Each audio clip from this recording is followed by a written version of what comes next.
The Radio Misfits Podcast Network.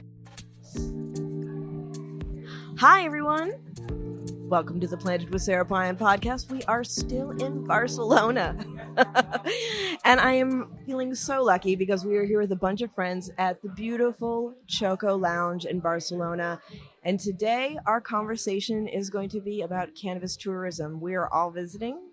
We all have our experiences, and I have three very experienced guests with me today. I have Ngaio Bealum, Ian Rassman, and Scott Schmidt. And I would be remiss to not mention the fact that we are here because of Emerald Village WEHO. So thank you so much to our sponsors, and we're going to have a great conversation today. So starting it out, one of the things that we were just talking about before we went live is how to be a good cannabis tourist. Cannabis tourism is on the rise. We are going into places that are not our homes, and we have to be responsible and respectful of the people who are living here. Also, because in many ways we are ambassadors, and if we don't show up correctly, that will be reflected in policy. What are your thoughts on that? Who wants to go first? Let me just say, as a frequent visitor to Barcelona. Hi, Sara, by the way. This is Ngaio Bealum. Good to hear your voice. There are a lot of tourists out here in Barcelona right now, and I say that as a tourist. And a lot of them don't know how to act. And it's very difficult sometimes because in Spain, weed is still technically illegal, right? But the Superior Court of Spain, or whatever they call it, decided that you have a choice of what you can put in your body. So they're allowed to have social clubs, but you're not supposed to take the cannabis out of the social club. You're not supposed to smoke anywhere but in the social club. But sometimes as Americans, we come over, especially if we live in legal states and, you know, crazy legal states like California, dude, you can smoke weed in church. They don't care. Right. They have a weed church, as a matter of fact, and a mushroom church. But out here in Barcelona, you're not supposed to do that. You're supposed to worry about kids. You're supposed to treat it like maybe it's Texas in the 90s and walk around the corner and kind of hide it a little bit. And not out of shame, but out of respect, you know. But it's hard sometimes for Californians and Arizonans and Nevadans and New Yorkers to forget that or to remember that. Right. Because New York smells like weed, smells like brown weed. That's their fault. But the smell of brown weed is much better than the smell of hot piss in August. So, you know. Word. But in Barcelona, maybe you want to smell the baked goods or the paella cooking or some of the other beautiful smells that you can have around here. And if it just smells like weed all the time, it makes the locals upset. And that's why they're cracking down. Right. And with it being Cannabis Week, we've got a lot of people from all over the world here. Yeah. And that reflects very much so on how Barcelona feels about cannabis, how we show up. And tourists in general, how we show up. And, you know, it's just one of those things. Like you said, Sara, you're a guest in somebody else's house. So you want to come in and be cool and get into the culture and eat dinner late. And play chess if you can, and things like that. So yeah, you know, just be mindful and respectful, even though it can be difficult sometimes, because I too like to walk down the street in a city I've never been to before while smoking a joint and taking in the sights. For me, it used to be kind of civil disobedience. So I walk down the street in Boston or in Texas just smoking a joint, not bothering anybody, right? But it was just me by myself. Right now, if there's 10, 15, 20 cats walking down the street, putting up a cloud of loud, it creates a different, you know, you're not just, oh, that's that weird, eccentric Rastafari dude. Of course, he's smoking a joint in the middle of the street. Now, it's just cloud of loud, ugly Americans is a completely different vibe or a context. And now I've been talking a lot, so I'm going to let other people talk.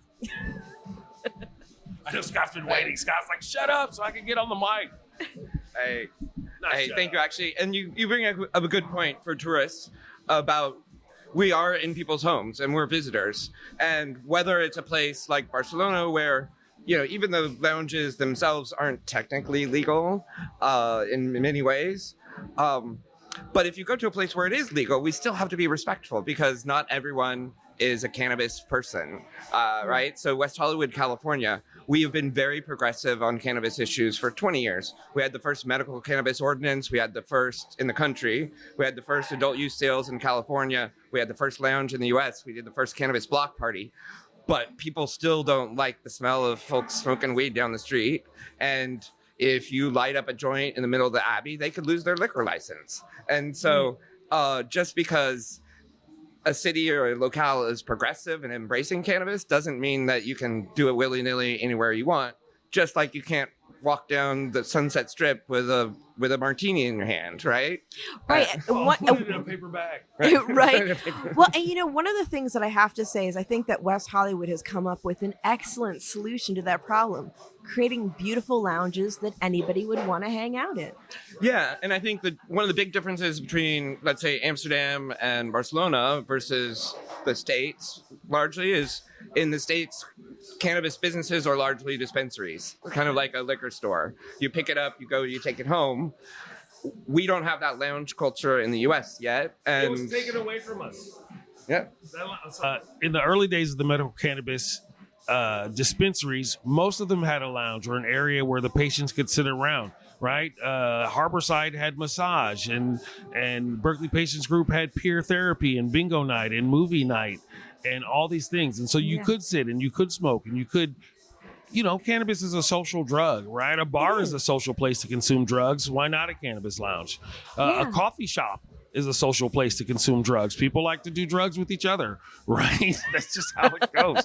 So I definitely think we need more of that. And West Hollywood is definitely in the forefront of that, especially in California, because Sacramento doesn't have any yet.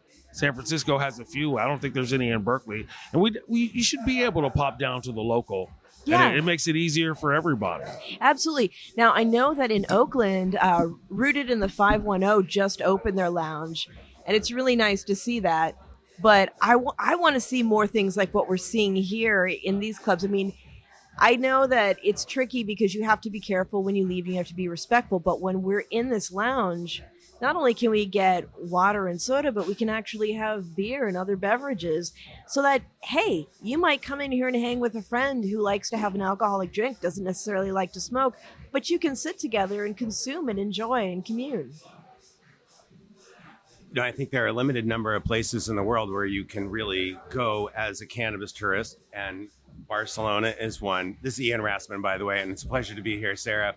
And thank you, Emerald Village, for putting this together today. And Emerald Village actually is a classic example of a real cannabis tourist destination. And they have organized, provided helpful tips so that you know the local customs, so that you know the local laws, and you can go in and you can be informed and you can be a responsible tourist. Same thing is true here in Barcelona. So you have to be much more discreet than you do in West Hollywood. You can walk down the streets of West Hollywood mostly and not have any trouble. Here, you definitely want to be discreet. Some of the clubs here even offer to store your cannabis for you. So you purchase it in the club and then you leave it at the club. Yes, they have weed lockers. I don't actually have one. I got to bring mine home. but I know that I'm, taking a small little risk. And then you have other countries like Holland that have been the focus of cannabis tourism for a very, very long time. And I think the Dutch would be the first to say that their cannabis tourism got a little ahead of them with it becoming a destination that brought in many, many other things and a lot of irresponsible behavior. And ultimately, a few years ago, they tried to actually stop tourists from being able to purchase cannabis in Holland. And that's still the case on many of the borderline towns along the border between Holland and Belgium, because they don't want people coming across the borders, buying cannabis, and then just running home. So it's still okay in Amsterdam and bigger cities like that. But you should definitely know the laws and consume cannabis tourists. Yeah, well, and another thing that I would add is having the conversation about mixing. Like when I worked at a dispensary and people would come into town, into San Francisco, be really excited to be there and be like, we want to get a pack of joints. And then we're going to Napa. And the first thing I'd ask them, have you ever combined alcohol with cannabis? Because if you haven't, let's talk about some guidelines. Have your alcohol second. Actually, wait, no. I take that back. Yes. No, you're right. I'm right. Correct. Have your alcohol second. Yeah.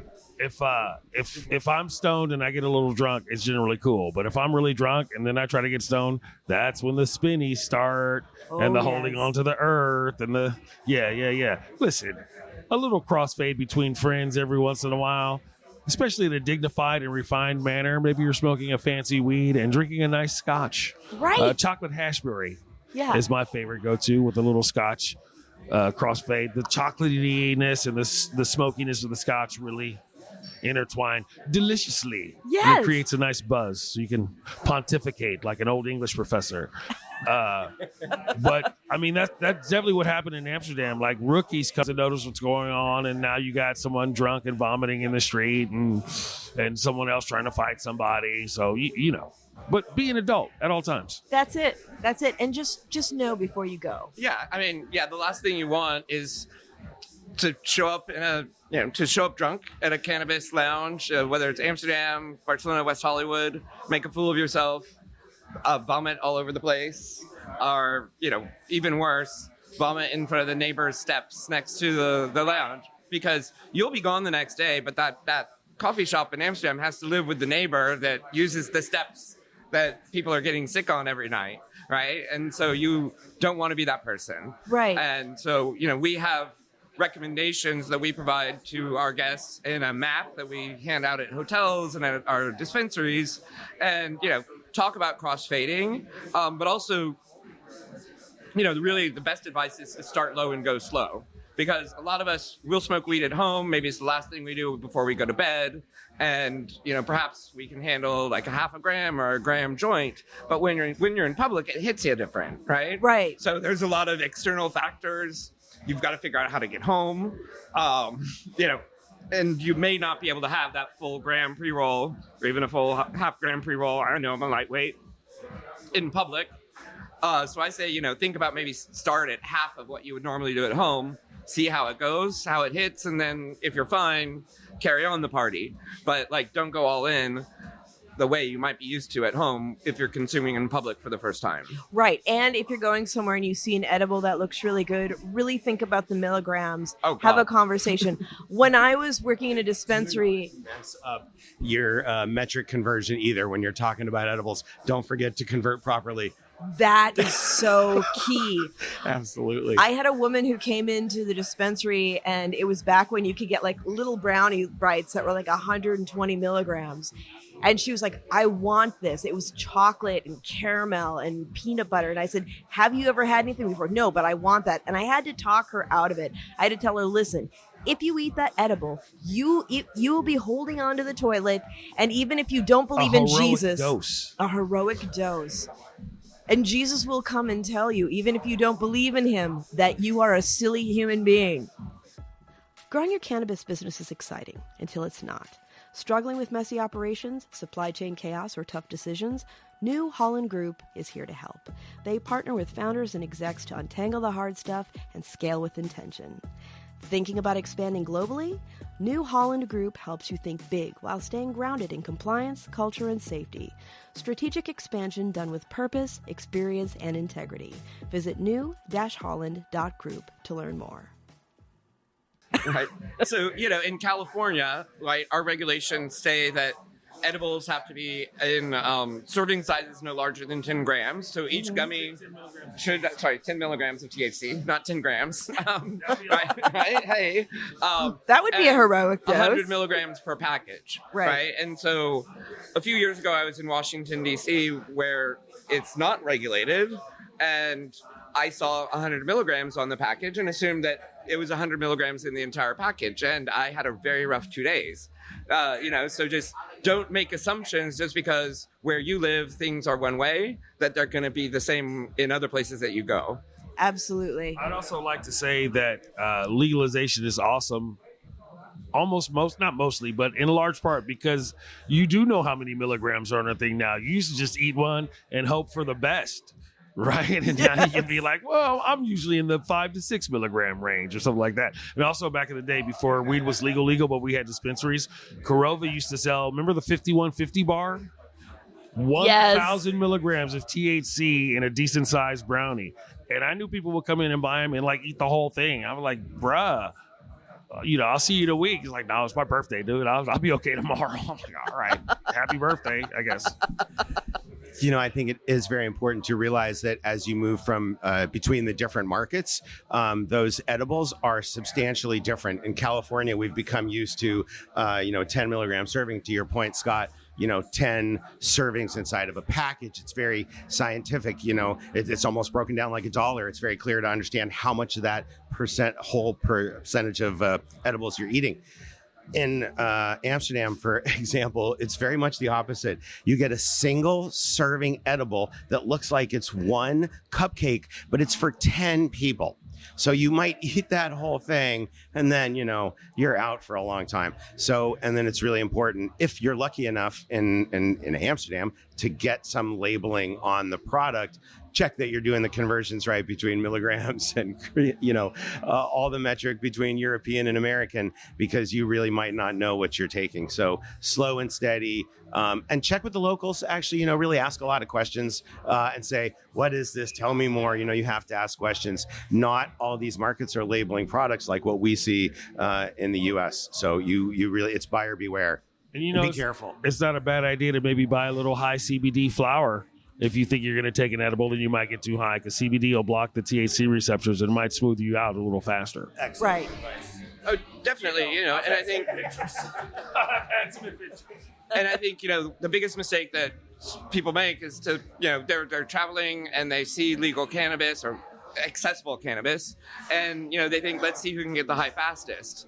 And you really miss the opportunity for effects pairings, because whether it's West Hollywood or Barcelona or Amsterdam, these are all amazing cities with great things going on, and it's enhanced with cannabis. So like going to Park Güell when you're high, or inside the Sagrada Familia, or walking down a canal in Amsterdam, or going to see a live comedy on the Sunset Strip in West Hollywood is amazing already, and even better when you're high.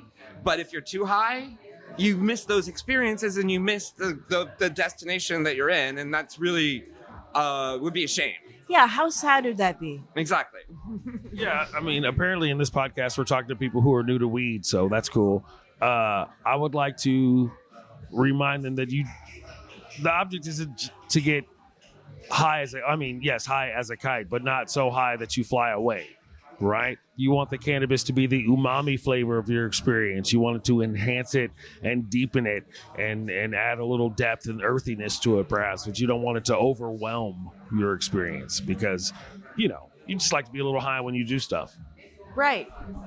What are some of your favorite places to go and experiences? I mean, we've talked about Barcelona, we've talked about LA and West Hollywood, but when we're looking at the international scene, what else is there that people can experience and check out? For cannabis tourism, LA is becoming really a world-class destination for cannabis tourism, I would say. West Hollywood in particular. Yeah. But Amsterdam is classic, and it's going to really give you an international feel for cannabis, and it's really just about the world's oldest legacy market. Still a great place to go. I lived there in the 90s, and I was there last weekend leading a tour through Amsterdam. And I would say that it has changed substantially in the last 30 years. It's opened up a lot more now, and it seems that cannabis is more widely accepted around Amsterdam. There are now, which didn't exist in the 90s. Now there are bring your own weed bars. So as you get into the De Wallen district, it was basically along the Domrock in the main, near the, So right along there are lots of bars that have popped up, and they have a little sticker in the window, much like some of the stickers you put in the window in the Emerald Village, Scott, that tells you this is, a place you can bring, well, this different sticker than West Hollywood, but these stickers say you can bring your weed. So you're going to have different flavors of bars, like you would any different type of bar in there. So you don't have to buy weed there. Just, buy whatever else they're selling there. Yeah, I love that because like now the way it is, if I go to a bar with a friend, I get my non-alcoholic ginger beer with my slice of lime, and then I go stand on the curb, I smoke my joint, and then I come back in and hang out with everybody. And wouldn't it be nice if we could do it all in the same damn place? Let me say that any place could be a place for canna tourism if you bring some cannabis with you. True. Facts right there. Right? I think the entire West Coast in general, I think a cool road trip would really be, it's legal for, might as well roll up the coast. It's legal all the way to Nome, right? Because you get to Canada, so you can go the whole Alcan Highway. So you might as well I like that. Roll up the coast. Yeah. Listen, I'm about to copyright that. Don't you fucking steal it from me. I will fight everybody here. If you use it, you owe me at least $1 every time you say it. I was seriously about to write that shit down. Yeah. So roll up the coast would be my advice. And if anybody wants to start a Roll Up the Coast campaign, I know a guy who's a good influencer. I was just thinking that might be your next Netflix show. The Travelogue. Yeah, and I know you asked international, but like look at California and comparing cannabis to wine. So in wine, you have like Napa and Sonoma where you've got the wineries and you can go to, that type of tour. And then you have downtown Santa Barbara that has the tasting rooms where you can have like that posh beachy experience, right? And so in cannabis, an upscale pub crawl. Yeah, so in cannabis, you've got West Hollywood, which is like Santa Barbara, and then you've got the Emerald Triangle up near, Arcata and Humboldt and, Northern California, where you can actually go see the product being grown and see the Huckleberry Hills farms where IPP is growing their white thorn rose, and then good. We got to shout out to Samsky and, check that out. Try his rosin that you can get at the Woods or Pleasure Med and, experience it in a different urban setting and pair that to, yes, do all of it. And it is very important to understand that this is just a plant, right? Right. So if you are only purchasing it in the dispensary or at home, it's a product, it's a commodity. But you really need to go and see firsthand that Northern California, the grows up there. I'm sure y'all can talk better about that. But that is certainly like the FOMO destination. Las Vegas, we'll talk about that in a little bit. They're coming up with lounges and, New Woo is great. It's been there around because it's on Indian land, right? So they don't have to. It's in UWU. They're also kind of tricky because they won't let you drive in and drive out if you're going to sit in a lounge. Yeah. Right? You got to get a ride inside because they don't want any problems. Yeah. But for me personally, again, I'm the lightweight. Getting high in Las Vegas and then trying to walk through a casino and find where the elevators to get your room are is a challenge, right? I can't do that when I'm sober. All right. So so I think that's going to be Las Vegas's challenge is because none of the lounges are on the strip. They're all like a mile or two away. Getting people to get off the strip is the first challenge for cannabis there. And then how do people react when they get back to their hotels and the casinos? And you're going to hear some stories about that, I'm sure, in a few years. Yep. But that's enough. But I want to go back to the Emerald Triangle, Northern California, getting that, really hands-on experience of seeing cannabis grow and celebrating the plant, because that's really what we're talking about. We're talking about plants, right? Right. And there's some great tours that are Go available. up in October when it's harvest season and everybody's super generous about it. Yeah, right? You get to try all the new stuff. And there's nothing better than seeing everything just fully formed in full bloom. Right. We should also give a shout out to Berlin. They're on the up and coming as a cannabis tourist destination. Germany's legalized cannabis. Berlin has always been relatively lax about it, and now they're even more. They don't have any lounges or clubs or dispensaries for tourists yet, but if you have a friendly demeanor and know how to talk to cats in certain reggae clubs and parks. And also, the weirdest thing, sometimes you'll see, when you're walking down the street, you'll see a telephone pole or whatnot by the bus station with a picture of cannabis and a QR code. And now all of a sudden you're on Telegram with some dude who's going to tell you where to meet him. He's got a whole list of things you can get. How many times have you and I smoked weed under the Brandenburg Gates in Ngaio? I've smoked weed with Ian a few times under the Brandenburg Gates. I mean, it's crazy to see some of the old historic footage of the Brandenburg Gates and what was happening. Some of the most historic moments have gone down in this century right there. And, it's And I've also smoked weed there. Yeah, we hung out and smoked weed there. So how about do that and go to Blunt Brothers for coffee afterwards? Oh, yeah. There you go. There you go. So it's always a great experience buying weed in the park at night, right? Or in the day. You can do it in the day, Ian. That you can do it in the daytime too, I suppose. One of the interesting things that I know when I travel around the world and see cannabis being consumed in different places is the different ways that people consume it, right? Like, I think we've become very accustomed in California. We smoke pure cannabis. And, just coming from Holland, it's the two choices on the menu. If you want, your joints pure or other. And really the most common way I would say that cannabis is smoked is mixed with tobacco. And especially if you're smoking hash, that's really the only kind of way. I think when you travel, you'll see like the green leaf is the universal symbol for cannabis, right? And what you have to remember is that, cannabis has very wide ranges of THC, right? You can get 40% THC, you can get 0.03% THC. And so you might go to Prague, for example, and they tell you, oh yes, this has THC in it. And, it's 50 milligrams, except it doesn't do a damn thing to you, right? Or you're buying CBD, or you might get oregano. Right. Wait. You might get oregano. Right. Ngaio does not get oregano. I get thyme and basil. I bought oregano in the 80s once. Oh, and you know what?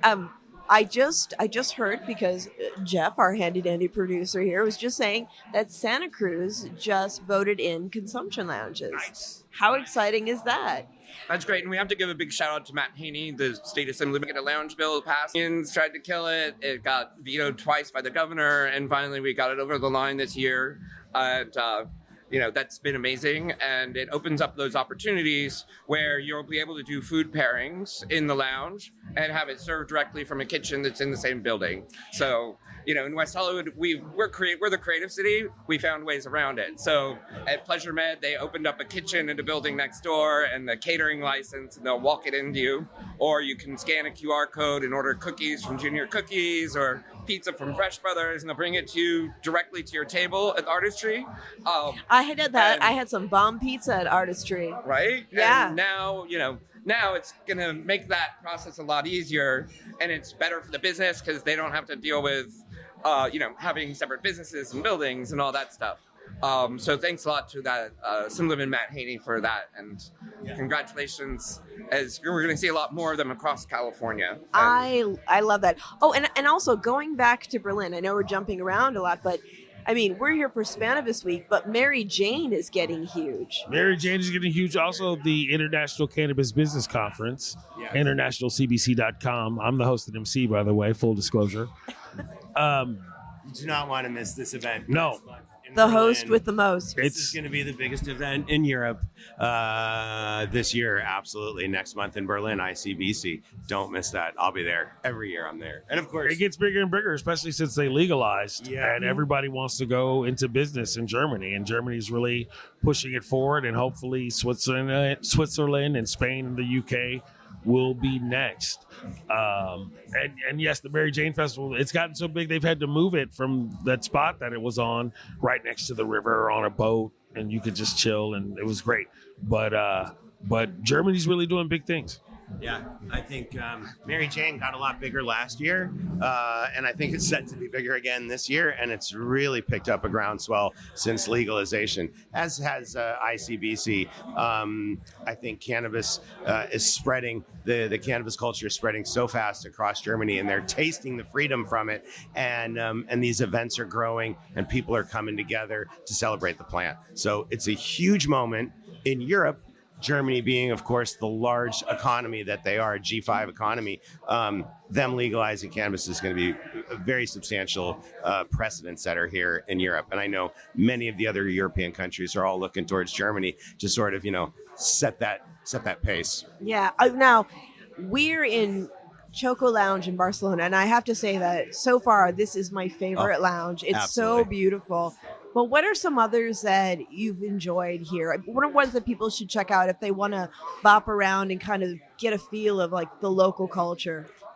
You're so right about Choko. This is really my default go-to lounge every year. I hang out here most of the time. I've been to a few of the other lounges around Barcelona. There are, in fact, close to 200, I believe. I mean, there's a substantial number of lounges. Wow. Yeah. So, but I've only been to a handful. And actually, this really is my favorite. I'm friends with the people that run the place. Shout out Cedric. Yeah, shout out Cedric. Shout out Cedric. I mean, truly, I love coming here. And because I'm going to run into great people like you guys. I know who's going to be here at Choko, and it's many of the industry leaders here during Cannabis Week are all floating through Choko this week. Yeah. Yeah. So, around the world, I think Amsterdam, my favorite is Bordejongens. They are tied in with a brand called Amsterdam Genetics, and I liked their product. And so I like the lounges that serve their products. Maybe that's not a great reason to love it, but ultimately you can have a beautiful space, but if you don't like the weed, well, there is what that. is it, right? And you've got the classics in Amsterdam. You've got Abraxas and Dampkring, and most of the tourists will probably go to Bulldog along the way. It's one of the OGs, and it's very popular. Iconic. We've all been there. It's probably one that you'd walk out of the train station and there it is. But find those smaller places, especially like the places where the locals are going. Here in Barcelona, you do have places here like Choko and HQ that are very oriented around arts and higher class aspirational type places. And then you have there's like Terpe's, for example. If you're 20 to 25 and want to sit around and look at your phone and play pool and hang out, those types of places. There's people think of the cannabis consumer, and there's probably something that comes up in your mind. Maybe it's something different for each person, right? It could be like stoners, it could be hip hop, it could be someone looking for wellness, right? And the way, the lounges and the spaces all differentiate themselves to different customers. So you may not like it, but that doesn't mean that it doesn't serve the needs and desires of different people in our community, because the cannabis community is diverse. Yes. And the face of it in Europe, for example, is heavily bro masculine culture. You don't see many women, you don't see many gays or lesbians, but we're all part of the cannabis community, and it's something that unites us all together. There's like a diaspora of weed around the world, and everyone's part of it, and we all have different spaces. And the places that are going to succeed, I think, are those that find their own identity and build their customer and reputation and brand around what that identity is. Because what you don't want to be is try to be everything to everyone and enjoyable to no one. Yeah, well, and I think that especially when we're looking at the U.S. market and, there's the race to the bottom with pricing to try to get people to come in and purchase, what we should be looking at is exactly what you're saying and how you are a differentiator in the market with the consumers that you're looking to engage.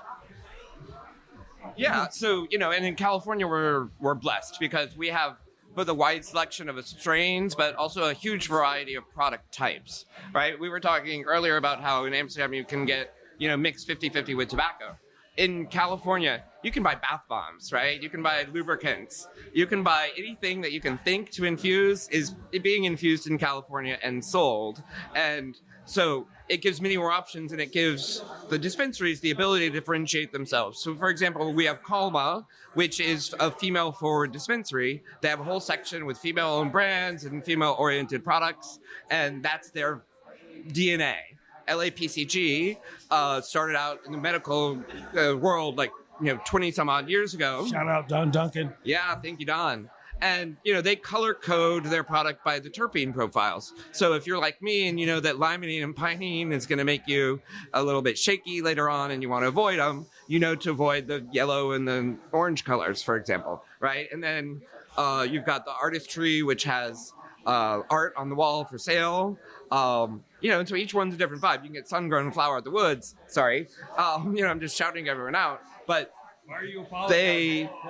Never apologize for sun-grown flower. Exactly. And also, I just realized that artistry was a pun. Right? So, each of these places has their own experience and their own vibe.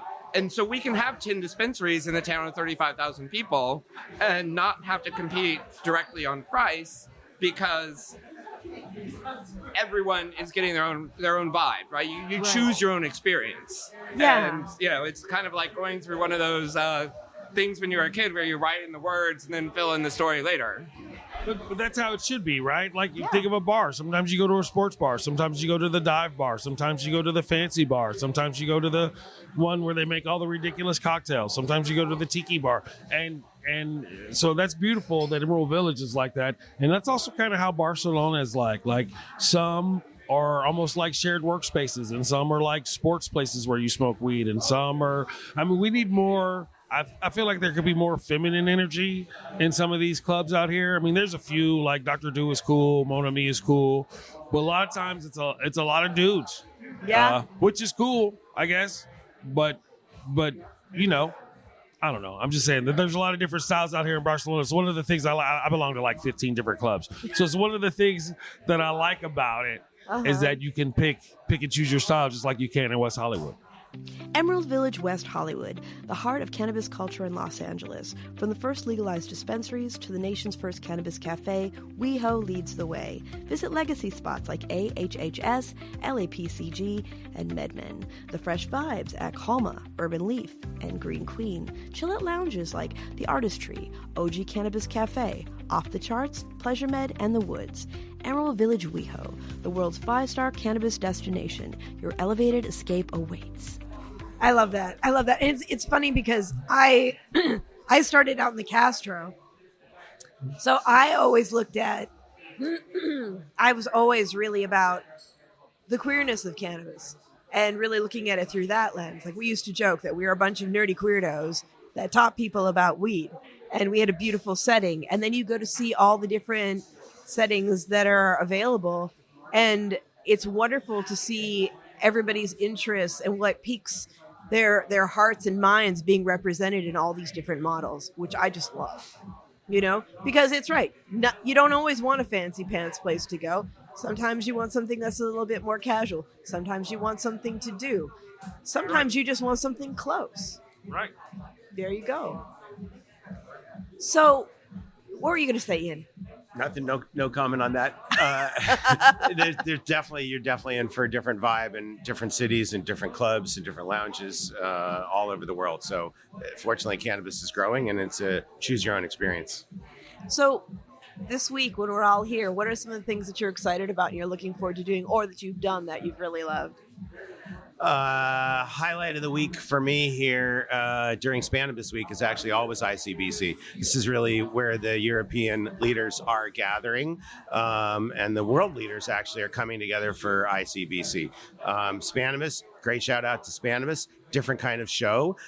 It's a much more a mix of B2B and B2C, and it's a celebration of cannabis culture and seeds and genetics. Yes, it is. Yes. It's a festival. There's music. There's food trucks. But ICBC is why I jump on an airplane and come to Europe and come to Barcelona every year, because that's where the world leaders are gathering. This is where business is getting done. This is where policy is being discussed. This is where business is pushing forward in cannabis in Europe. So I've already hit my big highlight here for the week. So now it's like hanging out with my friends and going to the lounges and, you know, meeting up with all the people that we're here to do some business with and push forward on the plant, expanding the plant footprint across Europe. And here in Barcelona, Cannabis Week is an important part of that. I love Barcelona, first of all. Like Ian said, the International Cannabis Business Conference. Shout out Alex, shout out Noel, shout out Jesse, shout out Randy, shout out Lisa, the whole team. Shout them all out. It's a great team. Jan, all those cats. Goran, Gaspar, everybody. They're all Mirko, he's my boy. I believe in Mirko. I love Barcelona for a lot of things. First of all, I'm a good eater. Barcelona is a great town for eating. Even if you don't know the spot, the odds are good that you will get at least a good meal. You might fuck around and get a great one, but you'll at least get a good one. Sometimes you go to, if you don't know the exact spot to eat, you're going to have a bad experience. Barcelona, dog, you could almost just pick anything out of a hat and it will at least be pretty good. Yeah. Right, at least. And I found a new spot that I really like that we went to Anochita. Oh, that was so good. So good.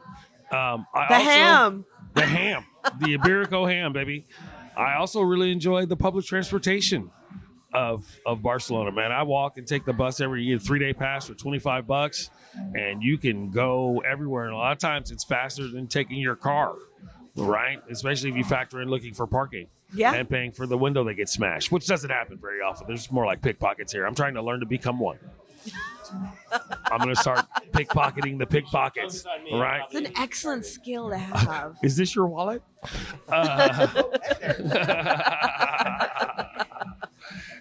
I'm just really trying to fit in, and all the weed clubs. I love all the different clubs and the diversity and the dancing. Okay, and the eating. Did I mention the eating? All the eating. All the eating.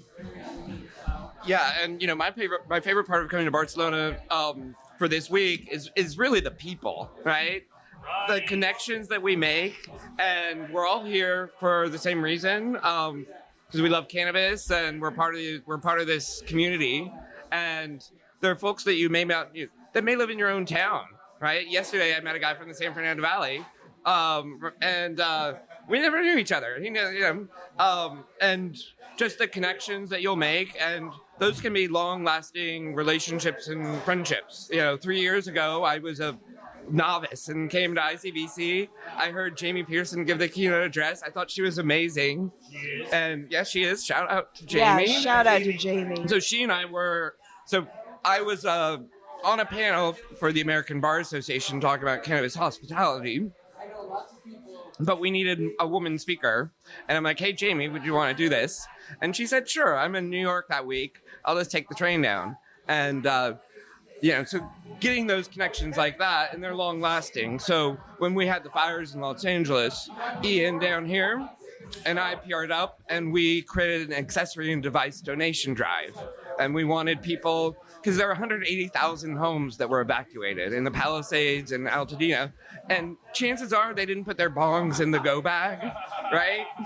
And so we wanted to provide free accessories and devices to folks. Los Angeles Normal had a mixer. They asked people to bring your rolling trays, your grinders, whatever, as long as it's not infused. Then we gave it, Ian gave it to Emerald Village. We gave it to our dispensaries, and people could come in and pick them up. And Jamie Pearson and Luna Stower, who I met in Barcelona 3 years earlier, helped out, and they donated Icepire devices and reach out to their corporate connections. And so we're able to build on the things that happen in Barcelona that will have long-term beneficial impacts just by being here around cool people. You don't even need to meet folks from around the world. Meeting folks from California that maybe you wouldn't normally otherwise creates those relationships which will help you when you get back home. Yeah, oh, absolutely. I have to say, I really enjoyed ICBC, just getting to meet everybody. The crew's amazing. For those of you listening out there who are in the industry, it's really something that you want to be a part of. And, hey, you get to travel. Get to travel and meet all these great people. There's really a great international community that really does gather regularly in cities like Barcelona and Berlin next month. And to your point, Scott and Sarah, it's all about the people. There's just really some, and that's you get to exchange thoughts and look at things through a lens that you never did before, which is also one of the reasons that I do this show. Yeah, absolutely. Well, I just want to thank you all for being here today. It's been such a treat to get to hang out with you here. We're going to have more fun times during this week. And next year, we'll have to do a recap and see what we've done since then. Yeah, we may be someplace else next year for Cannabis Week. We shall see. So let's go to Bilbao. I'm down. Bilbao is great. I'm going to start a fight. I think Bilbao has slightly better food than Barcelona, and it's hard for me to admit that. Starting trouble in Ngaio. I love it. But when you do come, let's say you're going next year to Bilbao, or you come to Barcelona, pair it up with a local experience. So look and see what the local soccer teams, if they have a home game. So like this week on Tuesday night, FC Barcelona was playing Benfica in the Champions League. So a lot of folks who were in town early made plans and went to the game and kind of had that experience with the locals that you wouldn't otherwise get in the States. Just to be in like a European soccer stadium is an entirely different experience from an NFL game or NBA or Dodgers, and so, try and pair it up with something that's happening on the local level. And those things can be rather affordable. And you don't necessarily have to get high to go watch the soccer game, but look and see what's happening. And same thing when you come to, if you plan on coming to Los Angeles, look and see what's going on around that you can do in the summer. Go to Dodger Stadium and experience Chavez Ravine, or go to Disneyland. But leave your weed behind, right? But it's make sure you think about your own interests and pair it and plan ahead. And also do your research, right? Go online and look out there. Like, don't just say, where's the best dispensary near me? Go and say, look into the places where you want to go, because not every place is going to fit your vibe, right? Right. And so do that extra research. And especially if you're coming to Barcelona, one thing a lot of folks don't realize is you have to have memberships in the clubs. You've got to and ask for an invitation. And, once you do that, they're very welcoming and accessible. But if you just show up, first off, you're probably not going to find it because it's a random door, right? And it's like... It's like going to a secret club. Like, oh, we're looking for number 15 and I don't see any numbers on the street, right? If you're a veteran of the old school California medical cannabis scene, you soon learn to spot the signs.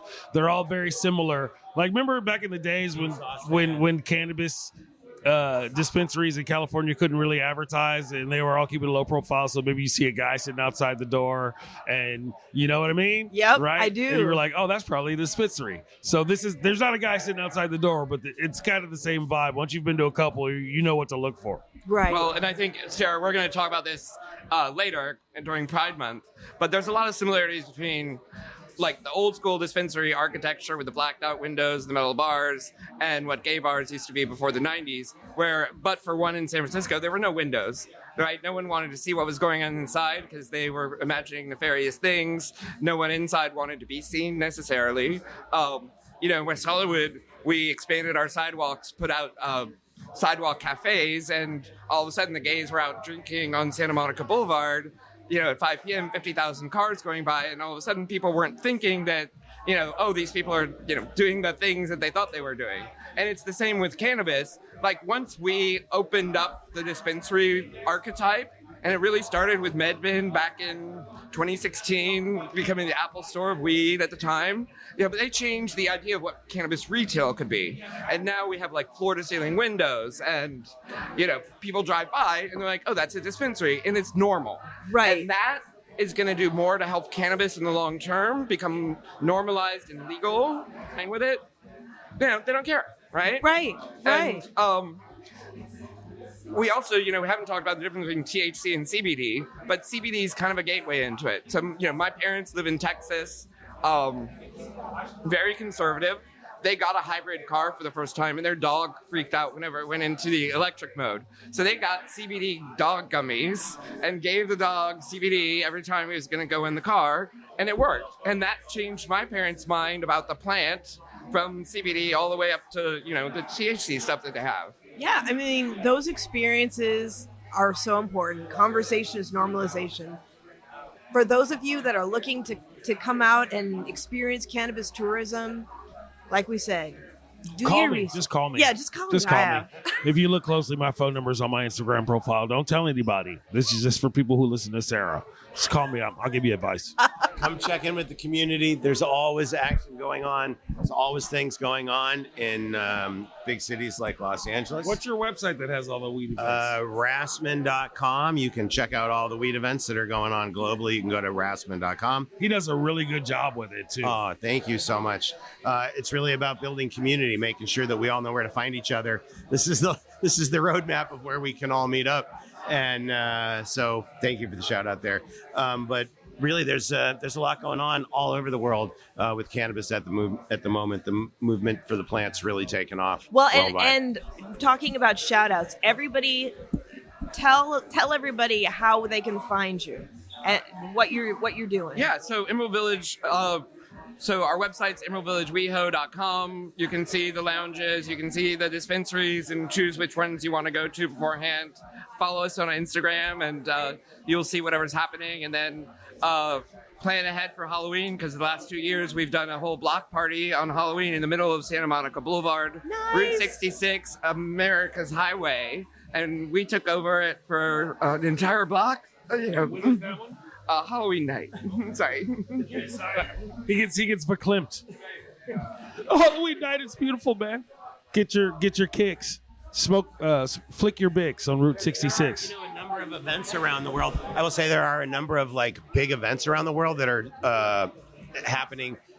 Things like Halloween in Hollywood is really an event. I mean, that's a whole thing. They go out of control in West Hollywood. It's absolutely something to be seen in your lifetime. Pair that up with some cannabis. That's great tourism. The Dutch have their biggest holiday coming up of the year at the end. Exactly right. The King's birthday. Well, now it's King's Day, but it was Queen's Day. It's the weekend before ICBC. Thank you. You know where I'm going with this.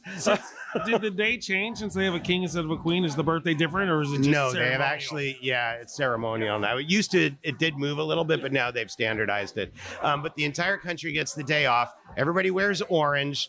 There's a whole lot of traditions around it, and definitely a lot of alcohol, a lot of cannabis, a lot of things like traditional. It's the traditional garage sale day of the year. It's like Dutch Mardi Gras. It's absolutely like Dutch Mardi Gras. So worldwide events, that's coming up. What else we got big around the world? Mardi Gras, of course. International Cannabis Business Conference, late April, Berlin. Late April, Berlin. Yeah, wrap it up. NGAIO 420 for all things Ngaio on all the social medias. I'm going to be in New Mexico for the Legacy Growers Cup on March 22nd. I'm also touring around there. Just go to my Instagram. That's just Instagram generally won't let me show you, and I have a Patreon, and I love you all. Ian Rassman, you can go to find my contact information at rassman.com. All my social media links are there, including the Cannabis Business Event Calendar, so that you can know where to go and find all of our tribe. And I just want to put out there a special thanks to Choko Barcelona, Emerald Village WEHO, and also ICBC and Blimburn Seeds. We wouldn't be here without y'all. Thank you so much, everybody. Are you looking for a lasting, meaningful way to connect with your audience and highlight your brand? Well, listen up, because Planted with Sara Payan is taking on new sponsors. Here's a powerful stat. 20% of listeners are more likely to support brands they hear about on a trusted podcast. And 60% actually look up that product after hearing about it. That's the power of podcasting. Planted with Sara Payan has a unique draw. With remarkable guests, we attract and engage audience that spans all sides of the cannabis spectrum. Picture your message reaching these listeners time and again.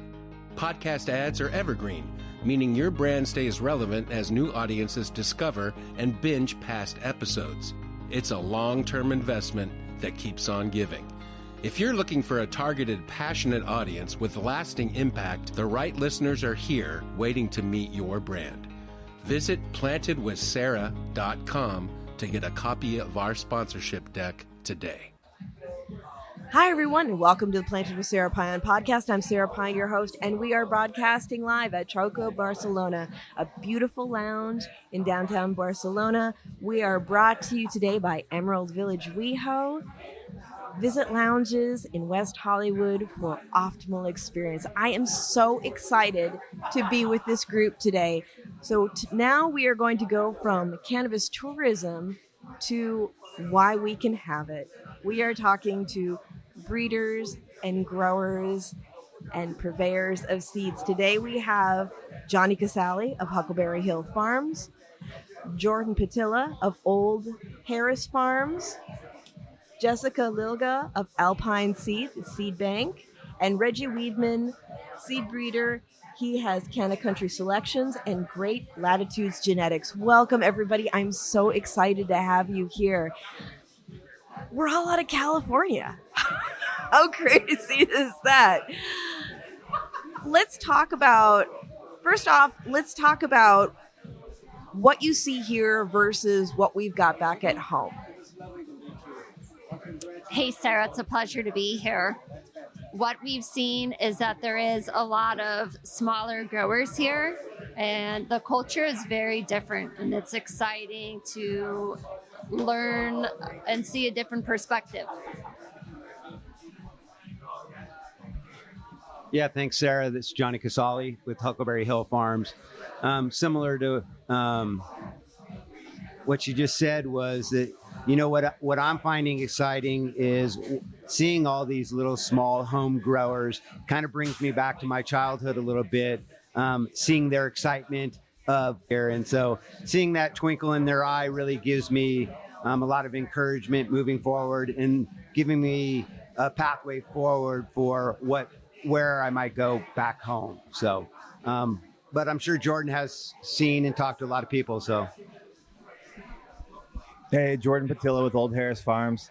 Yeah, I kind of notice the same things. It's really cool to see people pumped up on weed and excited and like a thriving weed industry. You know, as a farmer, seeing the way California has kind of geared itself towards the mega farms and away from the small farmers, you know, and how the end consumers aren't aware or knowledgeable sometimes of what they're buying. It's been discouraging, you know, as a farmer. It's been discouraging to feel like you're kind of getting beat down, and then to come out here and see people that are really pumped up on cannabis and that it's really like it's thriving, you know, and it kind of gives me hope, you know. It's like, I don't know how or why, but it's pretty cool to see like such a thriving weed party and such a thriving weed scene. And it's also a trip just to see it really illegal again, because it's been so long since it's felt anything close to illegal for me, you know? Yeah, it is a trip. Reggie, what are your thoughts? Well, they've definitely done it differently here. I don't know how regulated, but there's social clubs that everybody has to come to partake in it.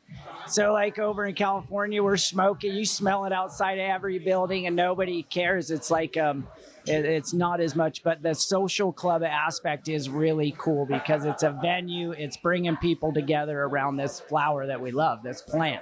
So everybody's like, they are really excited. It reminds me of like Johnny said, 20 years ago, where you talk to the people who are all about the plant and the flower and bringing something like to the other people, like the perfect flowers. And I've been really impressed by the different genetics and the way of growing that I've been exposed to here at the social clubs. There's a lot of heads. Yeah, I love that. It's an interesting thing because we're all coming here. Humboldt has been a world-renowned trove of cannabis genetics, and you're all bringing all of that goodness to this part of the world. How do you feel about the influence that that's having here? I think people are really excited to have you. I think it's an excellent opportunity because, as we know, the California market has been a bit of a disaster. And the only way that you're able to survive in cannabis is to be able to be nimble and creative. It's not enough just to have the heart and the love for it anymore. We have to figure out ways for especially people that are so involved in the craft as yourselves and really looking at quality and the heart and the history to create abundance. What are your thoughts on that? Movement and what to do with the plant. Yeah, Humboldt has stewarded the plant for a long time, and it was a melting pot. First the sativas and then the Afghans, and a lot of the people just called it sativa Afghan for a long time when the two got together. And so like the genetics have forever been worked on there, but the question still is how to get them out in a way that the world can share them, but in this barcode world. And so like we're here doing research, like really meet the right people on a global scale and who's the people that we may see again, because the culture's been changing so radically. This Cannabis was kind of like old school Emerald Cup, but like a little tighter with all the people, you know, but so it's just a different place. Yeah. I was here 2010, and just seeing how it's evolved in 15 years has been very interesting. A lot of the culture back then was haze, and so the regional trends of different strains and terpene profiles, but not only that, but how they consume it. So a lot is hash mixed with tobacco here. People are really astounded to see us smoke pure flower, and the concentrates has been evolving. So that's really great too, that people now see the need for genetics based on the consumption method. So what strains wash well? How does this strain perform when it's made into hash or rosin, or if we're smoking it for flower? We're excited to see that diversity is starting to spread, and that regional trends can now come together in an urban environment, and that diversity can start to spread out. I love that. Yeah, I don't know if I have much to add to what both them had to say, but for a long time, and I got to give credit to, I think it was Natalie DeLapp from HCGA who said that, Humboldt County is really like the Amazon jungle of genetics, and that notoriety has permeated the world, and it's really nice to be able to share something that's always been located on my farm with the world. And it kind of feels in a weird way as I expand to different countries now, I guess that feels good to say it, but as we're trying to expand to different countries, it does feel like we're a little bit in a gray area. Like, are we breaking the rules, or we're not even really sure of the rules? Is it like CBD or hemp seeds or what it is? But I'm utilizing a lot of my friends like Humboldt Seed Company and even Reggie and some of those people that are pioneering this movement and kind of following their lead and trusting in them to kind of lead me towards the light. And this is going to eventually, I hope, enable my farm to survive and to continue on. So. Hey, Jordan here. I agree with Johnny. It's definitely, it is that new becoming legal gray area. And it kind of reminds me of when California was becoming legal, and it's kind of scary diving into the gray area because there could be consequences. I do think that fortune favors the bold, that, sometimes you just got to go for it. But that's also coming from someone that did a federal prison sentence for marijuana, so there's probably limits to how bold you want to be. But I feel like it's cool to get in on the ground front, and just kind of and learn to navigate it. And to answer your earlier question, that's kind of why I'm here. Like, you asked kind of what innovative things we've been doing. I think I see from my friends like Johnny, I see a lot more innovation with the breeding. I don't do any of that. And for me, I guess the adaptation I've had to do is basically get my face out there, because I'm like, I can grow great weed, but if I'm stuck up on a hilltop and nobody's coming to Garberville and distros aren't doing it, I'm not going to be able to sell it, and I sure can't smoke it all. So I gotta get my face out there. And so I'm starting to make trips to distros in Southern California. And it's nice. It's nice to, get out there and meet people, meeting a lot of really great people, meeting great people here. But sometimes it's discouraging, Sometimes I'll bring flower, like a nice full-term plant that's probably I don't smoke a lot, but probably wonderful to smoke, It might not have the high THC or the super chunky chem looking appearance, it doesn't check all those mass producer boxes. So it's kind of heartbreaking for me sometimes going to Southern California and just bringing like some organic full term, and I can't find one person that cares that it's organic, and so that's sometimes discouraging. But then, coming out here and seeing people that are so passionate about their 3 plants under their grow light in their closet or their backyard kind of gives me more encouragement, just in general, because I definitely do my best to keep my head up, but sometimes it just feels like an uphill battle. Well, yeah, it's got to be incredibly hard. And when I think about the fact, and for those of you listening, I know that you've listened. If you haven't listened to the episode that I had earlier with Johnny and 2 other farmers, we did this for, it was for our, sorry, I just had a moment. Let me just say. If you didn't listen to the Cultivation Month episodes, you definitely need to. I did an episode with Johnny on his farm with 2 other extraordinarily talented cultivators. And one of the things that we were talking about is the stories that people go through to actually be able to cultivate and do what they love. And both Johnny and Jordan have had to do time because of their work in cultivation. Now, we look at this and we see people who've never had to deal with that are looking to make money off of it. And these craft farmers who have put in all this work and heart and soul and, had to deal with extreme hardships around this. What are your thoughts when you look at what's going on here with this gray area? And what do you think, what are your hopes for what will happen?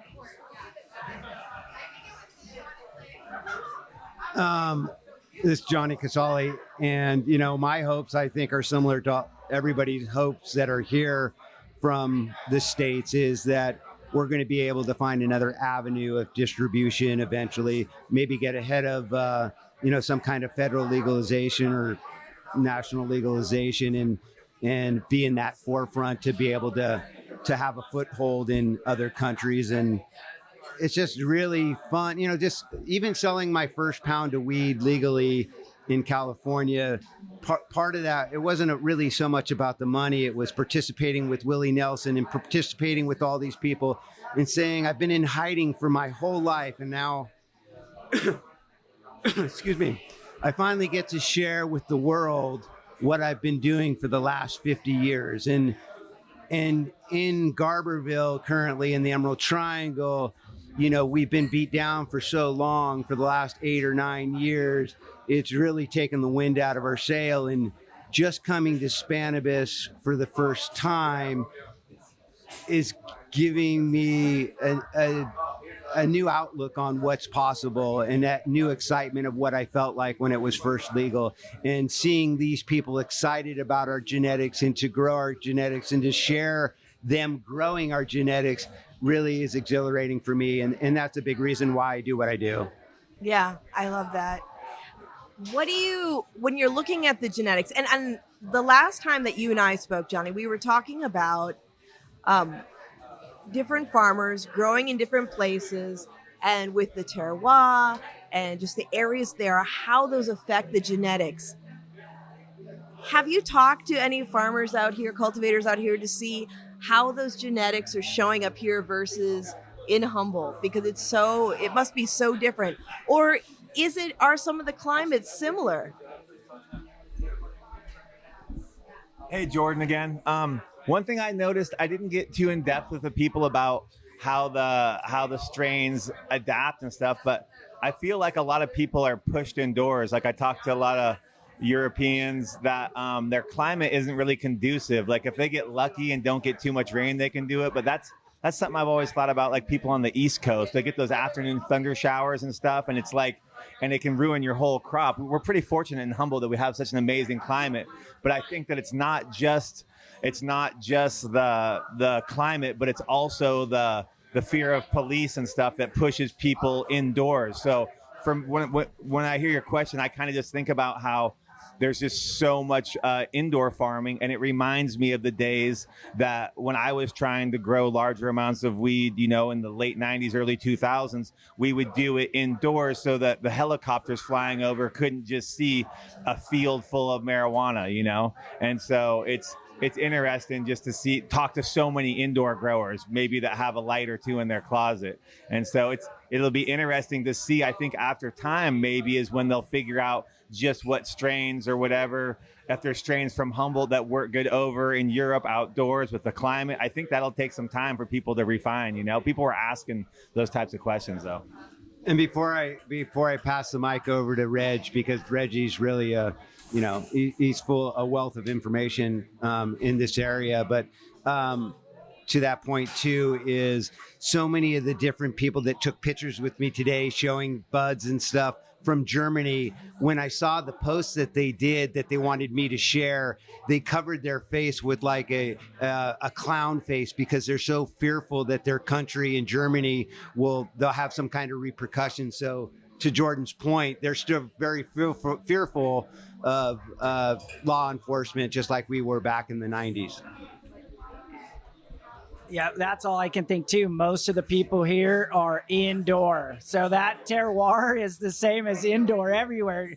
And this is the best season for indoor because it's not summertime, it's winter indoor. So there is a seasonality to indoor, but we're outdoor farmers and there's a diverse range of latitudes in Spain.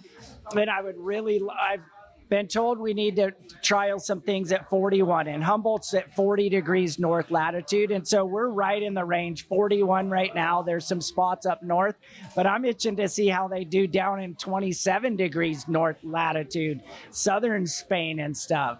So who knows? We will see. Oh, that's exciting.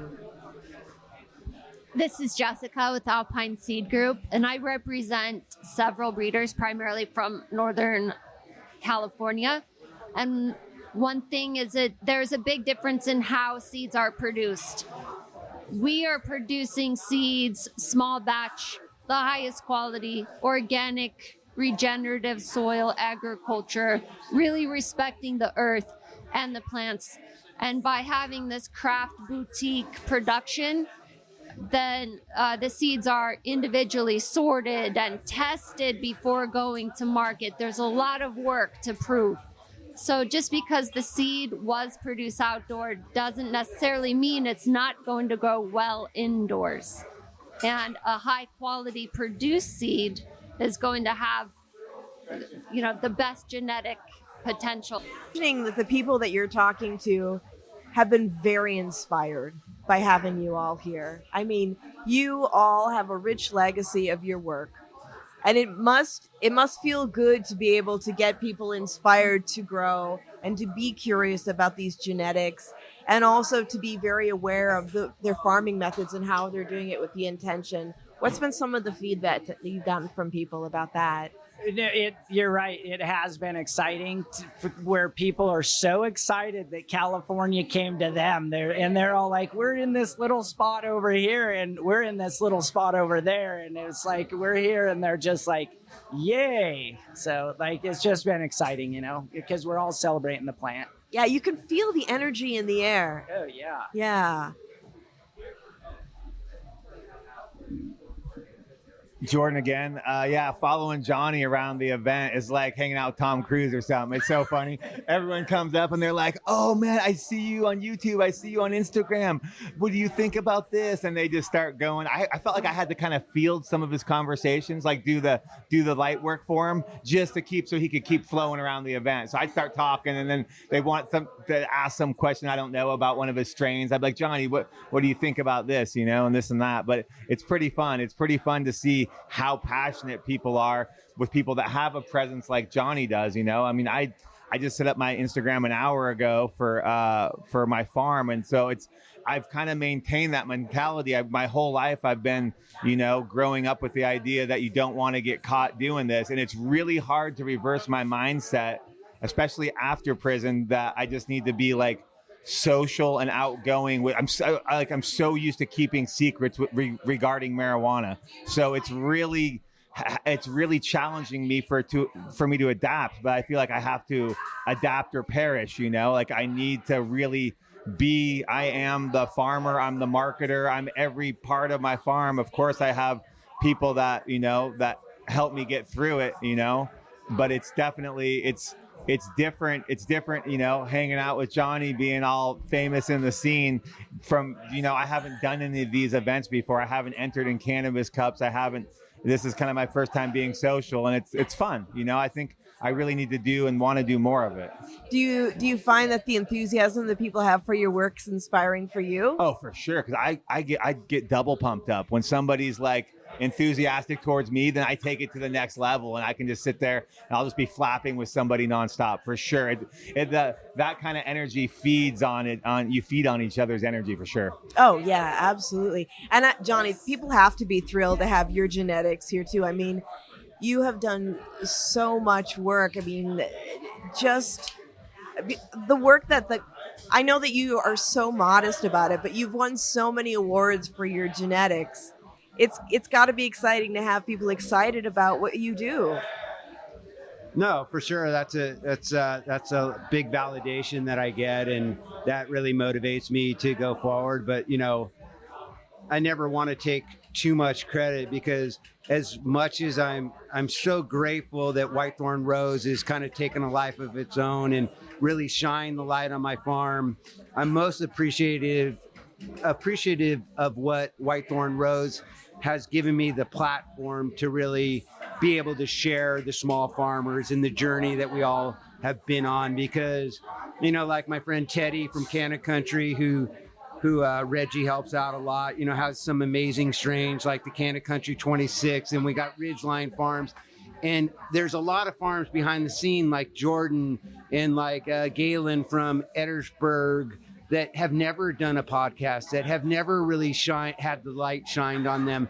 And I know they grow amazing cannabis, and we like Jordan was saying, we have to adapt. We have to be like a chameleon and sometimes get out of our comfort zone.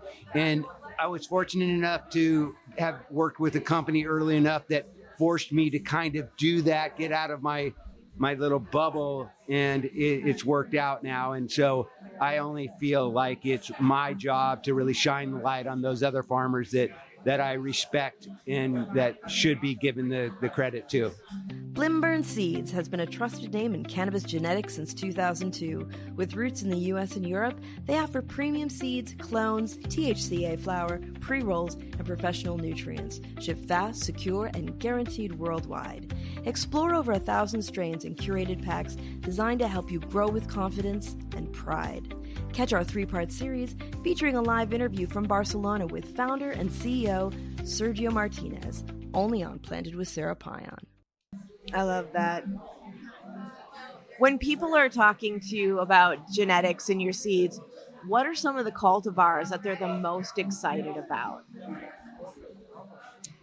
I work with Mean Gene from Mendocino Freeborn Selections. One of his most popular strains is the Root Beer Freeze and the Cherry West.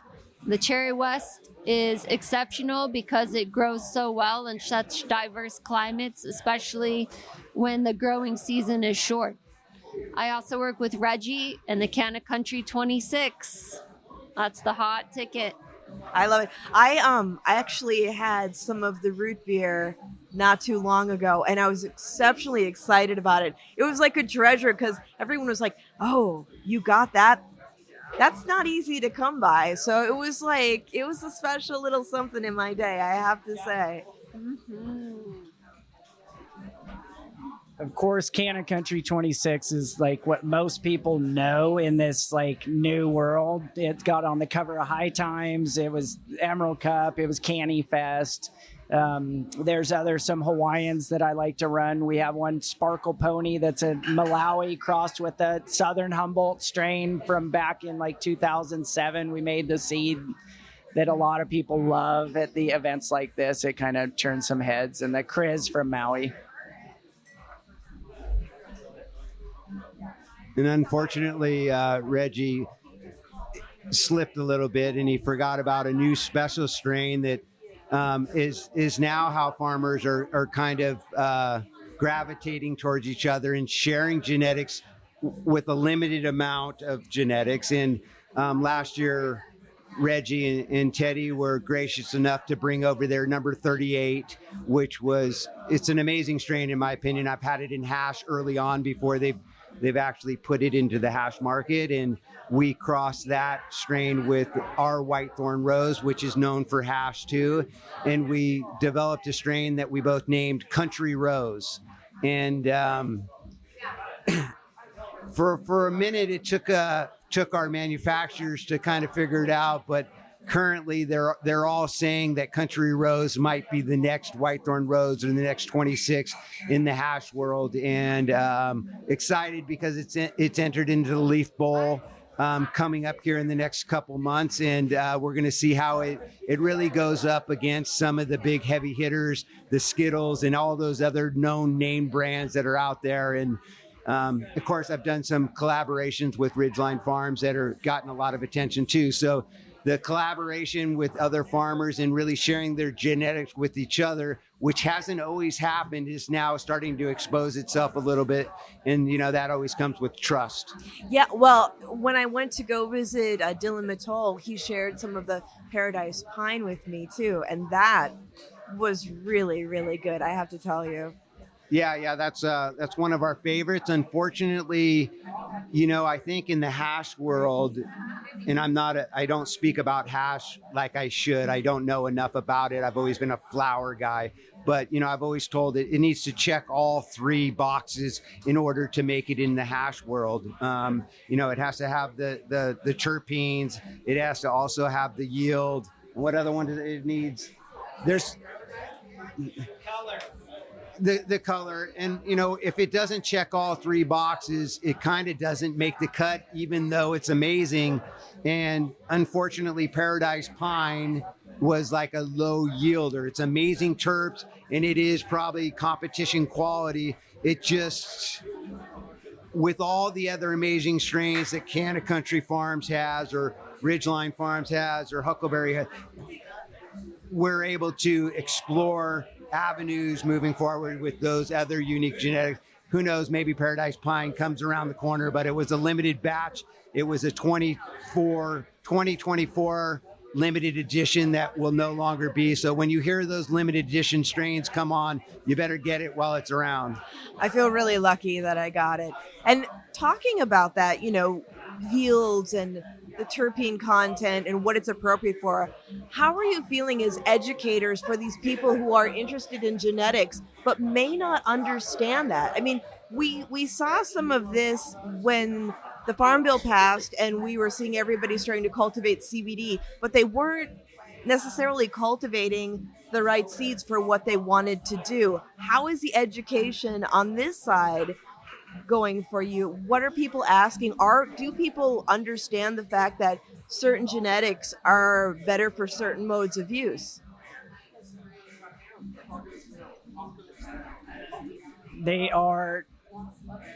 I'll say they mess up before they often ask. Like a lot of the time in the hemp space, it was the money guys making the decisions a lot of the time. And when the farmer doesn't get to make the decision, sometimes those questions aren't asked, or somebody goes through a seed list and they pick it based on names with no idea that they're in Maine and sour diesel's probably not going to turn out that great outside. But it's like, when you're selling seeds, you try to fit people for genetics that will work for them.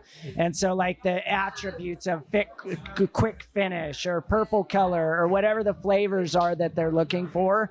But like these days, what's affecting diversity in the legal world is the certificate of analysis, because it's created a THC bias that it's misinformed everybody, like about the effect of the herb. For one, they call it a potency test, the certificate of analysis, COA.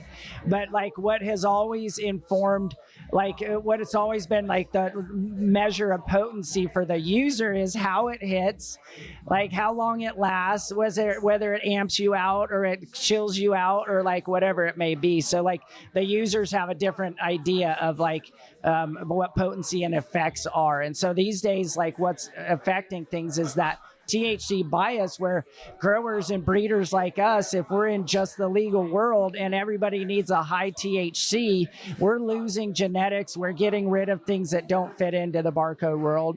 And so what I can say is the education needs to come about like maybe how to use the COA best. And for us, like we say that we've collected and selected for diversity, and those are aroma profiles. Like these are the whole shebang where you look at a bud in its entirety, and that Skittles is so different than OG is so different than Blue Dream, and you can talk about the aroma, but THC number is just it's endangering diversity is what I'm saying. So we need to inform people about that. What you look for is the chemotype. Great, they're all chemotype 1s in the main world because we're after the THC. Chemotype 2 is a blend of CBD and THC. 3 is just CBD. 4, if the plant couldn't convert the CBG to either THC or CBD, it's just a CBG strain. And 5 is actually rope. So the chemotype system is dope to rope. It really can, it's low or no cannabinoids. And where we use it to improve the diverse nature of things we've kept is that dominant terpene profile, whether it's alpha pinene dominant or whether it's osamine dominant. Like the 26 is special because not a lot of strains are as high in that rare terpene known as osamine or osamine. And so, I don't know, just educating people on how to use the COA and to feel for themselves back the way that they always did. Yeah, I mean, I think it's the education on the COA is important all the way around, even with, policy. Because I know the other year I had a researcher who was doing some work trying to figure out whether THC taxes were viable. And did we have a conversation? I was like, well, it's not the end all be all. You need to look at all the other cannabinoids. You need to look at the terpenes. As somebody who worked in the medical market, I worked with patients that would do high percentages of THC that were really good behaving as an analgesic for pain management, but weren't getting them high. And then you have something that's 13% with a fascinating terpene profile that would blow your mind. And so it makes no sense that we have so much policy that is not based on education. Sarah, what I think's happening, especially in Humboldt County and the Emerald Triangle, is farmers are in a full panic right now with the downturn in the California marketplace.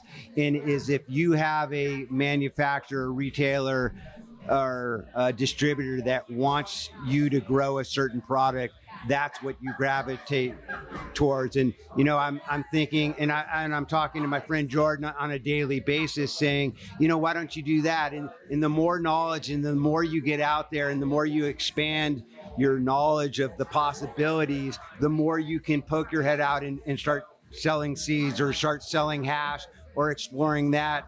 And I'll let Jordan tell you, he's concentrating on one strain because that's his market. And so, yeah, that's exactly what I thought from both you guys talking. It's just how I have to answer to the market to a certain extent. And I'm super proud of guys like Johnny, Jason, Teddy that are really sticking to their guns and focusing, primarily above all else on the quality of their cannabis above the fact of whether or not it checks all the boxes that the mass wholesalers are looking for. And even this year, so to hedge my bets, I always do Gushmans. There's a certain list on the wholesale market of things that you need. You need to have it be chunky, look like chunky, frosty, preferably purple, and all these things if you're going to wholesale it at a decent price, at least for me, for the markets I've established for myself. Now, other people like these fellas, they have maybe some markets that are more educated than like the mass wholesale market that come and pick up their, I maybe had 6 different strains. One of them, the Gushmints, as well as another one, were from a really a good breeder, Purple City Genetics out of Oakland. And they and I bought some Burberry OG. Now, I love this stuff. And in the greenhouse, I actually just set up my Instagram and posted a picture of it. It's one of the most beautiful strains growing because it shoots up a lot of hairs, pistils everywhere. And so the problem though is all those hairs when I'm curing it, they all get this brown tinge, and it's like, so the weed overall has like almost a brownish tinge even when it's totally fresh. And this weed, I don't smoke a lot of weed, but I dabble with Kara, and I smoke this weed and I'm like 98% sure I met God, and it turns out God is a woman. I'm serious. And so it was amazing high. And when I take it down on the wholesale market, I can't, it's my own product, and I can't even like hardly sell it. People like, oh, it looks kind of brown, give you $200 a pound. I'm like, no, I'll just keep it and snuggle with it before I do that. Well, that's where there's the call to education, because the buyers don't, when you were at a dispensary, and that buyer knew their shit. Now you've got people who maybe come from other industries. They're talking about more CPG experience rather than cannabis experience. And that's a huge disconnect. It's also about educating the public so that they actually know what they need and they want. Before Jeff and I were together, you know, weed was weed for him. And then when we started having conversations about, you know, what makes you feel good? And he's like, well, the best experiences I've had have been the sun-grown that you've brought home for me. And I explained to him why. And he's like, okay, so now I know that that's what my body wants. And if we had more of those conversations, then in turn, that pressures these companies into diversifying the genetics of the flowers that they're purchasing. I totally understand where you're coming from. I worked with one of the first CBD brands of California, and I worked a lot with special needs kids and moms, and just this whole extra range of people on how to use this plant as medicine. And one of the big learning lessons is you cannot do the same thing repeatedly. Your body adapts. You need to switch up the strain, the method of consumption, the carrier oil, your frequency of use, taking breaks, resetting your endocannabinoid system. There's all these factors. It's a very individualized medicine. And I loved the old way that we used to be able to buy out of a dispensary. The nose knows. The nose Smell does it. know. This episode is brought to you by Fat Nugs Magazine, a global perspective of cannabis and stoner culture as a bridge to the rest of the world. Right now, you can join Fat Nugs Magazine, Beard Bros Farms, Freedom Grow, and Jailed for Weed in the upcoming Prisoners Edition and help spotlight current and past cannabis prisoners and their stories, because no one should be in jail for a plant. Find Fat Nugs Magazine's beautiful print copies at your local dispensary, fatnugsmag.com, and on socials. Cannabis culture welcomes us all. And find what really connects. It's so true. And I have, even though I no longer work in retail, the thing I miss the most about legalization was being able to open up that jar, have people smell it, weigh it out. And the fact of the matter is, nuance does not do well in business, and it doesn't do well in policy. And we have to do a lot of work to push that forward so that we can be successful in this and really get the message out to everybody. Yeah, and along those lines, it's really the consumer that's at the most risk now, because if you know, over years and years of trying to educate and really feeling like we're not making as much headway, they're really at risk of not only losing a lot of farmers, but losing those diverse genetics that they are very fortunate enough to have the opportunity to try and to experience. And what I continue to say over and over and over to try to educate is, what makes me feel good might not make you feel good. And the most important thing in this industry is to know your farmer, know how they cultivate your cannabis, because that's what you're about to put in your body. So when you're talking about a Soul Spirit Farms, Judy and Walter, and knowing who they are and knowing what kind of people they are and knowing how they care about individuals, you know the cannabis that you're about to put in your body is at least as good as it can possibly get. Now it's really up to you to figure out what terpene or what cannabinoid makes your endocannabinoid system feel amazing. On that note, I really hope that organic certification in cannabis catches on, because at least on the wholesale market, I'll bring down pounds that are organic and pounds that are non-organic. And many times the ones that are non-organic are chunkier and they fit that checklist better and they sell for more, or they sell when the organic ones don't. And that's, like I said, that's also kind of heartbreaking, because the organic ones that maybe have lower THC content probably have an amazing, useful high. And it's sad to see them not get a chance on the wholesale market. Now, you know, these fellows are actually, you know, getting straight to the retail. You know, you guys go through Redwood Roots and go straight to the retail, right? And so that's nice. That's nice to see that, you know, Whitethorn Rose, honestly, I see why it's so popular, because it's like my favorite thing to smoke. I don't smoke a lot, but when Kara has some at the house, or I go to their house and smoke Whitethorn Rose, like, I feel amazing. And so it's, you know, it'd be nice if there was more education, and with that, maybe like an organic certification that caught on and mattered to people. I would like to see that. Yeah, I really like the idea of organic certification as well. And it's also a vote with your dollar. Yes. Support small business. Learn where your product comes from. And that's the best way to really impact our economy. I want to buy from another small independent business. It's like good karma too. I think knowing the energy that's been put into the flower when it's sun grown and utilizing these regenerative farm concepts, it just has its own microbiome that can like match the environment it came in. Yeah. I know Reggie has a lot to add to this topic too. I just wanted to say before, I think that there should be a campaign for all the buyers saying, your ideas of bag appeal are highly uneducated. I've always wanted to have the ugly bud contest too. The ugly bud at the Emerald Cup that smokes the best. Like I would always have a keef box for years with my stash and let people just have that and smoke it. And for an era in there, it was the Seattle Malawi that was always left in the box after everybody smoked all the pretty stuff. My favorite was still there. And yeah, I did in the legal market. I don't know how to implore people to give a shit.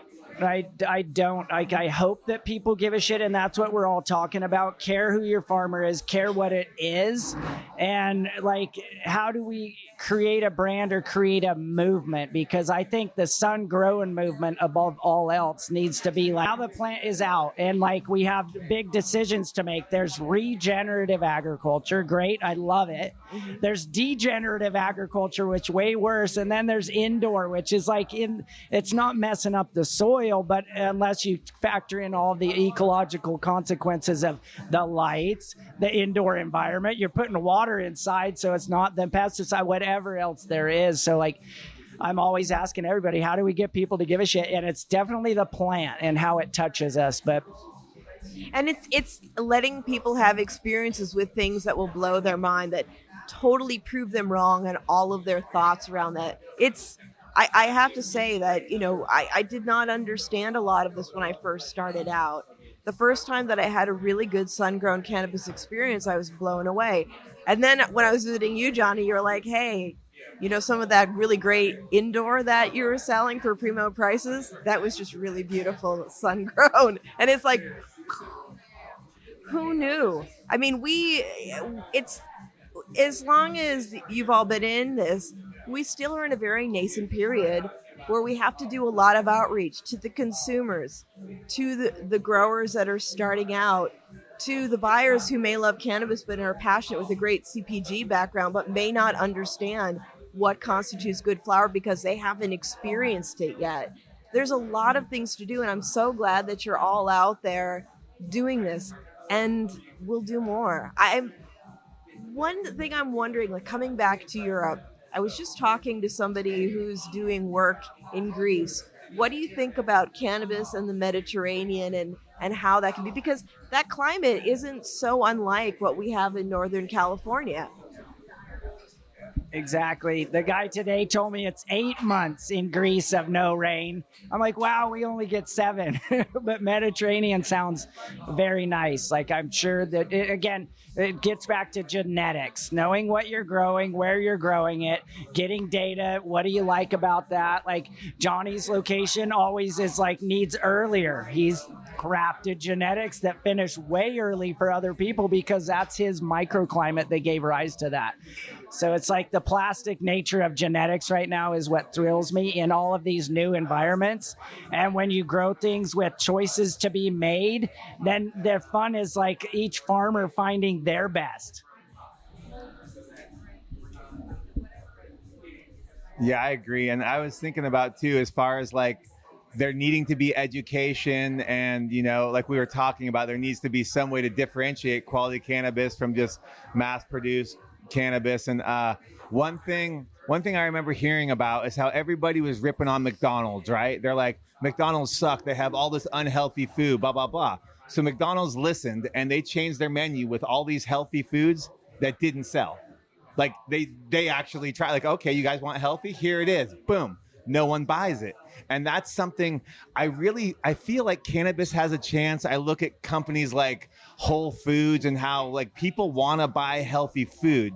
So you'd think that they would really want to smoke healthy cannabis, but I really feel like we're not there yet. And going back to what you were talking about with the indoor, I totally agree. And I called it wrong. Like 4 or 5 years ago, I'm like, dude, my cannabis is sun grown. I don't have an electricity bill. Like the indoor is going to be on its way out. And I've actually found the opposite to be true. I started farming indoor myself a few months ago, just leasing a facility and a permitted facility. And it's I feel like it has, for me personally, maybe more potential, maybe because it's smaller. I can keep my thumb on the pulse easier, but what I'm finding is that there's so much cannabis that everybody wants the sexy bag appeal. And the way indoor looks at a glance is it's really frosted and glossy. And so when I bring my indoor pounds south, people really take a look and really like it because they consider it top shelf. But me personally, when I smoke indoor versus sun-grown, I'd much rather smoke sun-grown because I feel like it's not as harsh. It's like it feels like a better product to me, but it goes for a lot cheaper and it doesn't have like as much glitter and sex appeal. So I really hope that the market does get educated and does differentiate quality from non-quality and organic from non-organic, and realize that just because a bud isn't rock hard doesn't mean it's not quality cannabis. It can be airier and still smoke great. You know, I really hope it does happen, but sometimes it depends on my mood. Sometimes I'm a little pessimistic. Sometimes I'm optimistic. Out here, I got to say I feel optimistic because people are so passionate about quality of their 3 plants that they're growing, you know. And I think for our farm at Huckleberry Hill Farms, and I know that's true for Canna Country Farms, and I'm probably stealing this little statement from him, and I remember a documentary that Teddy did where he said one line that really still resonates me today, and that's why I'm stealing that line, is that I'm just doing it to be me. He's growing what he likes because he wants that farm to reflect who he is, right? So on our farm, we're growing what we like. And as those people build the trust in me as they experience my cannabis, they will forever or have continued to follow me because of that, because I've never led them astray to having a really bad experience. And I keep saying the same thing. And that's really my form of education, is being myself, being true, and just growing what I like and think people will enjoy. Yeah, and I think that as we grow and when we're finally allowed to do interstate commerce and do real exporting of cannabis, it'll be not unlike what we wine in Michigan. But do you want it? You know, it's one of those things where we go to the place when it's readily available from places that are far from us. We go for what's good. We go for what gives us the best experience. And right now, because everything is so compartmentalized, I think that's one of the biggest roadblocks for people understanding what genetics to choose, what flowers to buy, what's best for their bodies. And the work that you're all doing, getting out there and talking to people, is a big part of all of that. And as we see you on social media, how to purchase your seeds, how to reach out for more information, because it's really important that they're able to talk to you. My name's Jessica, and it's alpineseedgroup.com. We are on Instagram at alpine.seedgroup, and really love talking about genetics.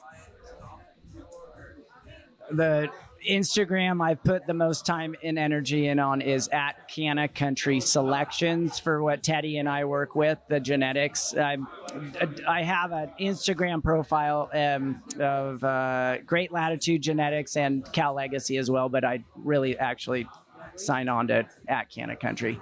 You can only do so much social media. It gets to be a lot.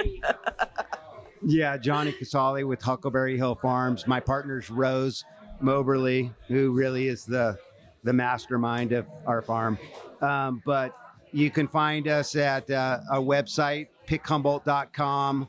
We also have an Instagram at Huckleberry Hill Farms _WTR. And I think you can also find us at the Sara Payan podcast, and she can lead you to our farms and even bring you to our farms. Jordan Pyhtila here. Yeah, that sounds about right. Saying that, behind every cool farmer is a cooler farmer chick. Like my girlfriend, same thing.